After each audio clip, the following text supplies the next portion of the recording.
घरासमोर रिक्षा थांबली. रिक्षावाल्याने सामान बाहेर काढून दिले. आता समोर होते एक जुनाट कौलारू घर. माझे घर, ज्या घरात मी लहानाचा मोठा झालो ते घर. तब्बल 12 वर्षानंतर आज बघत होतो. तेच लाकडाचे कुंपण, पण असून नसल्यासारखे होते. तार गुंडाळलेले कुजलेले लाकडी फाटक. मी सामान उचलले आणि फाटकाच्या ताराच्या भिंडोळ्या सोडवून अंगणात आलो. सगळीकडे पाचोळ्यांचा खच पडला होता. माई गेल्यावर ज्यावर कधीच दिवा लागला नाही असे भग्न वृंदावन मधोमध उभे होते. वरती कौलांवर वेलींच्या घनदाट जाळ्या तयार झाल्या होत्या. अगदी समोरच्या दरवाजावर सुद्धा वेलींनी जाळी तयार केली होती. जणू काही तिथे आतमध्ये येऊ नका असे त्यांना सांगायचे असेल कदाचित. असे उदासवाने वातावरण बघूनच मला मळमळले. अण्णा जाऊन 3 वर्ष तरी झाले असतील. तेव्हापासून हे घर असंच बंद. अण्णांकडून होत असेल का या घराला एकट्याने सांभाळणं? मागे एकदा फोनवर म्हणाले होते, अरे गजा, जरा ये गावाकडे, घराकडे बघ, ढासळत चाललंय रे माझ्यासारखं. हो अण्णा, यायचं आहे मला. आता काढतोच मी सुट्टी आठवड्याची आणि येतो तुम्हाला घ्यायला. मग तुम्ही सुद्धा सोबतच या इकडे शहरात. नको रे, मी आहेच किती दिवस आता.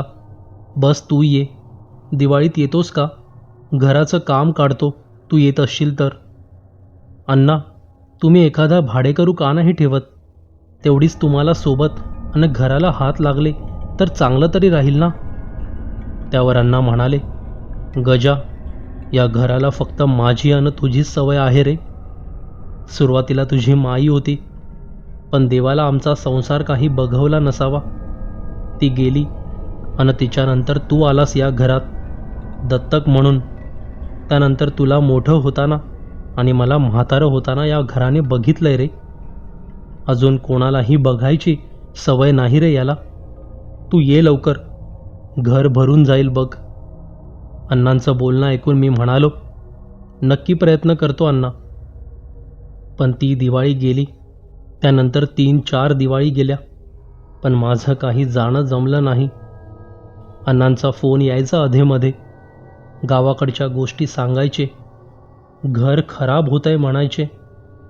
असेच दिवस संपत गेले. दिवाळ्या, पाडवा, गणपती जात येत गेले, पण माझं मात्र गावाकडे काही जाणं जमलं नाही. कदाचित मी जमवलं नाही, पण अण्णा फोन करतच राहायचे. हळूहळू फोन कमी झाले, नंतर बंदच झाले. काही दिवसानंतर अण्णा गेल्याचाच फोन आला. मी तेव्हा सौदीला होतो, कॉन्ट्रॅक्टमध्ये. ढसाढसा रडलो. जाणं शक्य नव्हतं. गावातल्यांनीच विधी उरकले. त्यांचे रक्ताचे असे कोणीच नव्हते, केवळ मीच त्यांनी दत्तक घेतलेला. मी पण अनाथच. कोणाचा ते मलाही माहीत नाही आणि त्यांनाही. शेवटी अग्नी देणारा कुणीतरी असावा म्हणून दत्तक घेतात. पण मी तरी कुठे त्यांना शेवटी साथ देऊ शकलो. त्यांचे विधी न करू शकल्याची खंत अजूनही मन पोखरत आहे. हातांनी वेली दूर करून मी दरवाजा उघडला. खाटकन कडीचा आवाज झाला. घरभर घुमला. कितीतरी दिवसांनी घरात आवाज झाला असावा. आतमध्ये शिरल्यावर कुबट वास अंगावर आला. घर बंद असल्यावर इतका कुबट वास यावा? सगळं सामान व्यवस्थित जिथल्या तिथे ठेवलं होतं, पण सगळीकडे धुळीचा लेप चढला होता. खिडक्या उघडल्यावर लख्ख उजेड घरात पडला आणि मला डोळ्यांसमोर दिसलं माझं घर. ज्या घरात मी लहानपणी खेळलो, हुंदडलो ते घर. पण आता म्हातारं झालेलं, खचून गेलेलं रंग खपल्या उडालेलं. सामान खाली ठेवलं. फरशीवर वाळलेलं शेवाळ पसरलं होतं. काही ठिकाणी कोपऱ्यात ताजं शेवाळही मला दिसलं. जणू काही नुकताच घरात पूर येऊन गेला असावा. भिंतीवर हातापायांच्या खुणा होत्या.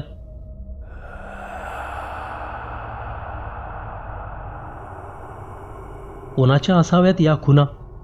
वरती उलटं कोण चढलं असावं असा विचार मनात आला आणि अंगावरून सरकन काटा गेला. जाऊ दे, पण आता गावातल्या कोणाला तरी हाताशी पकडून सगळं घर स्वच्छ करावं लागेल. समोरच्या खोलीत सामान ठेवून आतल्या खोलीत आलो. सगळीकडे एकच कुबट वास पसरला होता. शेवाळ पसरलं होतं. एक एक दार खिडकी उघडत मागच्या दारात येऊन पोहोचलो. अंगण बघण्याची उत्सुकता होती. दार उघडून अंगणात आलो. माझं विश्व, माझी हक्काची जागा. मी इथेच पडलेला राहायचो. मोठं आंब्याचं झाड अजूनही तसंच खंबीर उभं होतं. उन्हाळ्यात तर या झाडावरच माझा मुक्काम असे. आंबा तर एवढा गोड आणि घमघमीत की तासन तास हातचा वास काही जायचा नाही. आपसुकच विहिरीकडे पाय वळले. बाहेरून आलो की पहिले विहिरीकडे जाऊन हातपाय धुवायचे आणि नंतरच घरात यायचं. ही लहानपणापासूनची सवय अगदी हे घर सोडेपर्यंत सुटली नाही. विहीर अजूनही तशीच मजबूत. कठड्याला लपटून जुनाट दोरी आणि बादली आधी जसे राहायचे तसेच ठेवले होते. पण आज बादली गंजून गेली होती आणि बुडाला मोठं भोग पडलं होतं. नवीन आणून ठेवायला हवी असा विचार केला. कठड्यावर हात ठेवून विहिरीत डोकावून बघितलं आणि दिसलं फक्त काळशार पाणी. अगदी अमावस्येचा अंधार कालवल्यासारखं. सोबत हिरवं शेवाळ आणि विहिरीच्या कोपऱ्यात मेलेला आणि पोट फुगून तरंगणारा करड्या रंगाचा बेडूक. पूर्वी विहिरीत पाण्यामध्ये तासन तास स्वतःला न्याहाळत उभा राहायचो. आंब्याची तुटलेली डहाळी पडल्यावर उमटणारे ओहळ बघत दिवस दिवस जायचा. मला एकलकोंडा बनवण्यात या विहिरीचा मोठा हात आहे. पण आज विहिरीत काळं पाणी आणि शेवाळच दिसत होतं. मी कुठेच नव्हतो. पाणी पिण्यासारखं नव्हतं. पिण्याच्या पाण्याची सोय बाहेरून करावी लागेल असा विचार करत परत वळत असतानाच पाण्यात काहीतरी चमकलं. बारकाईने बघितल्यावर डोळ्यांसारखं काहीतरी ओझरतं दिसलं आणि विहिरीत आवाज घुमला. गजा, आलास का रे?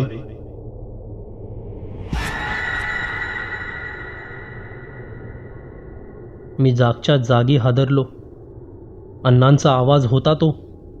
पायातले त्राण गेले आणि मी जागीच कोसळलो.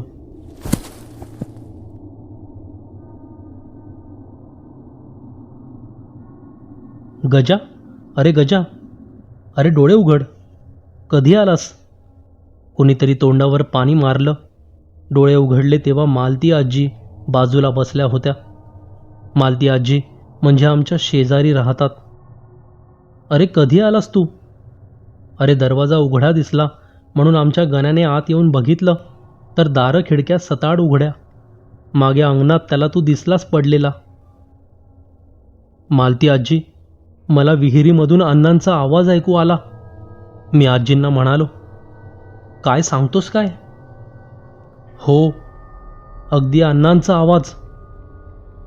त्यावर मालती आजी म्हणाल्या, अरे तुझा अण्णा बसला आहे तिकडे वैकुंठामध्ये. तो कशाला येईल या पडक्या विहिरीत? भास झाला असेल रे तुला. अरे प्रवासावरून आला असशील ना. थकल्यामुळे अशक्तपणा येऊन चक्कर आली असेल. अजून काही नाही.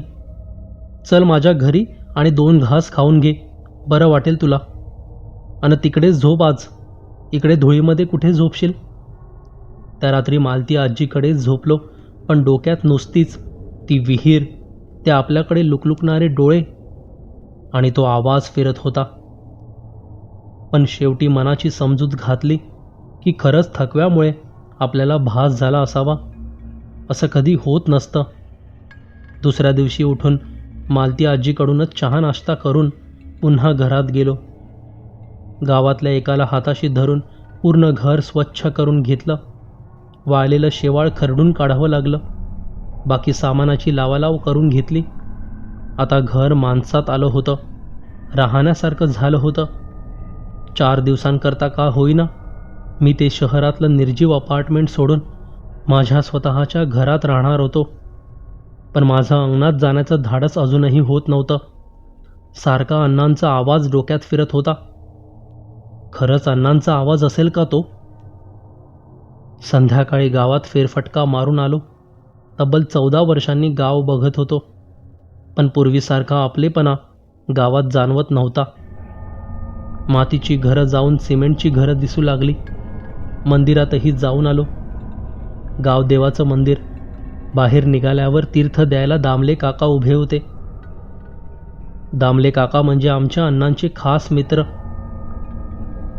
मला बघून ते म्हणाले, अरे गजा, कधी आलास? कालच आलो काका.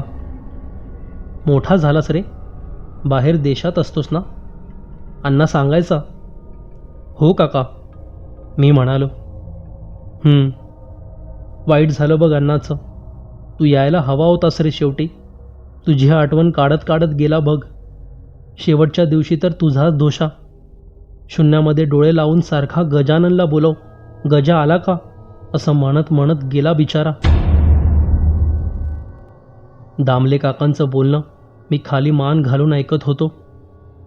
दामले काका थोडं जवळ येऊन म्हणाले, पण तू विधी नीट करून टाक बरं अण्णांचे.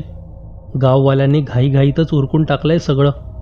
सार्वजनिक काम असल्यासारखं सगळं झालंय. जवळचं कोणीच नव्हतं रे. मी होतो, पण माझं कोण ऐकणार? मला आणखीन जवळ ओढून हळूच काका म्हणाले, मी तर ऐकलंय. अण्णांच्या अस्थी तर तुमच्या मागच्या विहिरीतच शिरवल्या म्हणे.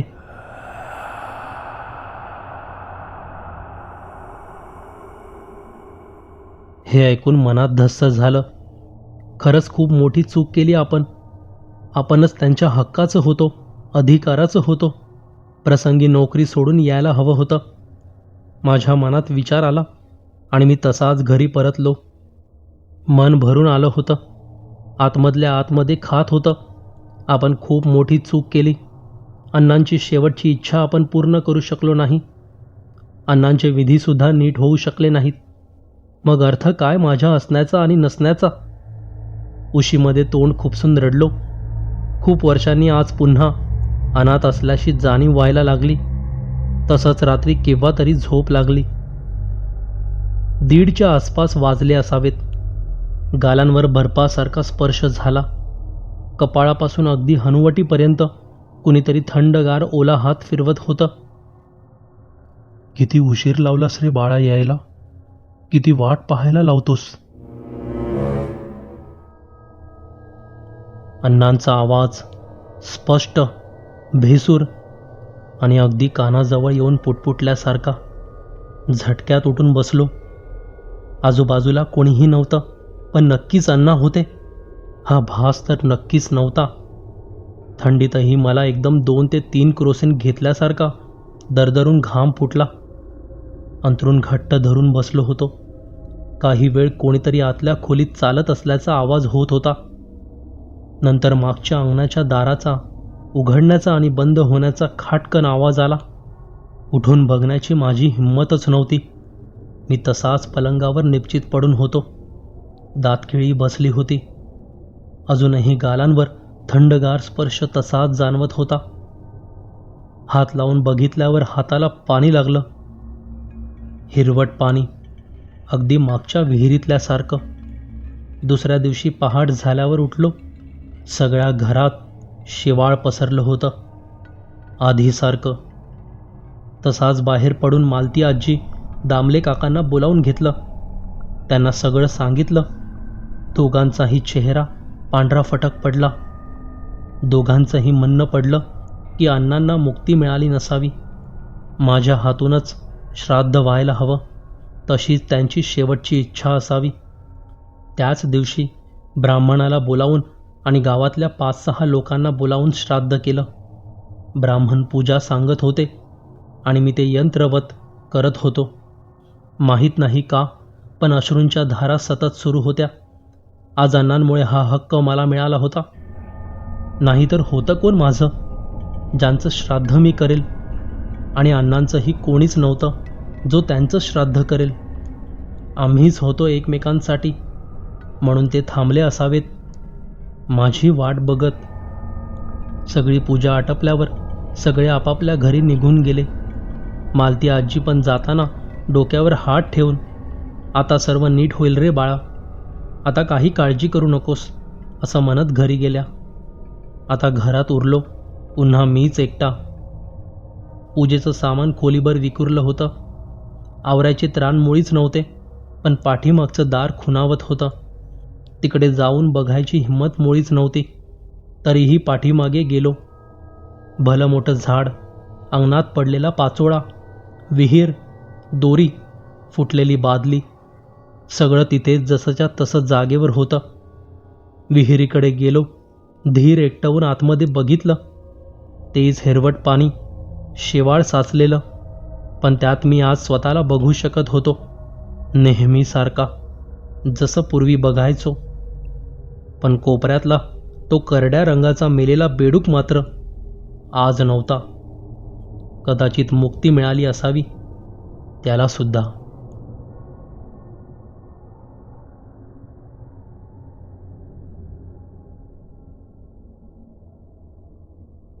नमस्कार. कथाकथन या यूट्यूब चॅनलमार्फत आम्ही सादर करीत असलेल्या भयकथा आणि आपल्या सबस्क्रायबरचे अनुभव जर आपल्याला आवडत असतील तर व्हिडिओला लाईक नक्की करा आणि आपल्या मित्रमंडळींमध्ये भरपूर शेअर करा. आपल्याकडेही जर अशा कथा व अनुभव असतील तर ते तुम्ही कथाकथनच्या ईमेल आय डीवर पाठवू शकता. ईमेल आय डी आहे kathaakathan2020@gmail.com.